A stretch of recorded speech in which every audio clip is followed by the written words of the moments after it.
Hello guys, this is Naveen Srivastava and you are most welcome for my YouTube channel and ad is Learn Computer by Naveen Sir।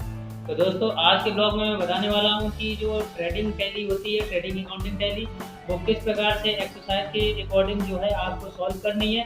तो आज के blog में जो है मैं आपको केवल ये बताऊंगा कि ट्रेडिंग टैली में एक्सरसाइज आपको कैसे मिलेगी।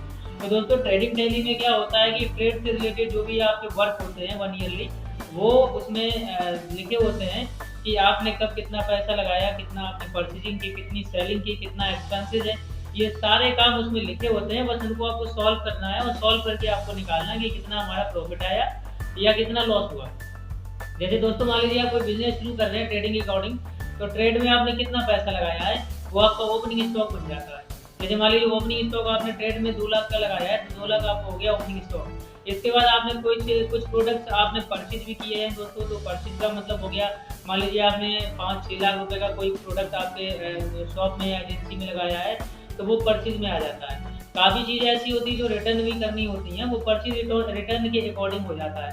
इसके बाद दोस्तों आपने सेलिंग कितना किया है, ये ईयरली में आपको दिखाना होता है कि आपने सेलिंग कितना किया है। जैसे मान लीजिए आपने परचेजिंग अगर 5 लैक्स का कर दिया और सेलिंग आपने अगर 8 लैक्स या 7 लैक्स का किया, तो उस कंडीशन में क्या होता है कि प्रॉफिट निकलेगा, क्योंकि 5 लैक्स परचेजिंग हुआ, 7 लैक्स का आपका सेलिंग हुआ, 5 लाख का 7 लाख का तो डिफरेंस है, तो ये आपको प्रॉफिट में चला जाता है।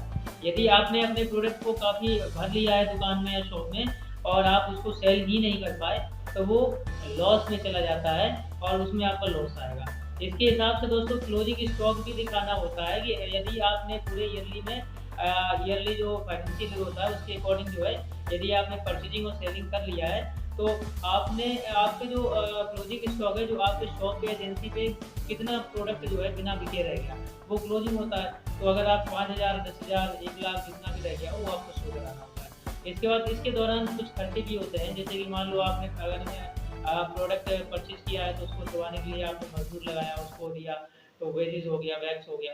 इसके बाद ऑक्ट्री का खर्चा होता है, इसके बाद प्राइड, मतलब कि आपने ट्रांसपोर्ट के द्वारा चीज़ें मंगाई हैं, तो प्राइड भी होता है। तो ऐसे सारी चीज़ें जो है एक एक्सरसाइज का फॉर्मेशन करती हैं और उसके अकॉर्डिंग जो है आपको अपना ट्रेड टैली क्रिएट करना होता है। तो बनता वैसा ही है, बस थोड़ा सा एक्सरसाइज समझना होता है कि किस प्रकार से हमें काम करना है, कब हमें प्रॉफिट होगा और कब सेल्स होगा। तो ये ब्लॉग मैं कल लाने वाला हूँ। यदि आप नए यूजर हैं और नए आईडी फॉलोवर हैं, तो आईडी को फॉलो कर लें और हमारे चैनल को सब्सक्राइब कर लें। और ट्रेडिंग टैली के बारे में कल के ब्लॉग में मैं आपको बताऊंगा कि ट्रेडिंग टैली में आप ट्रेड को कैसे, एक्सरसाइज को सॉल्व करेंगे और कंप्यूटर उसको कैसे बनाएंगे। तो इसी तरीके से आज का ब्लॉग कैसा लगा, अच्छा लगा तो चैनल को लाइक शेयर कमेंट जरूर करें और देखते रहे हमारा channel learn computer by Naveen sir. Thank you.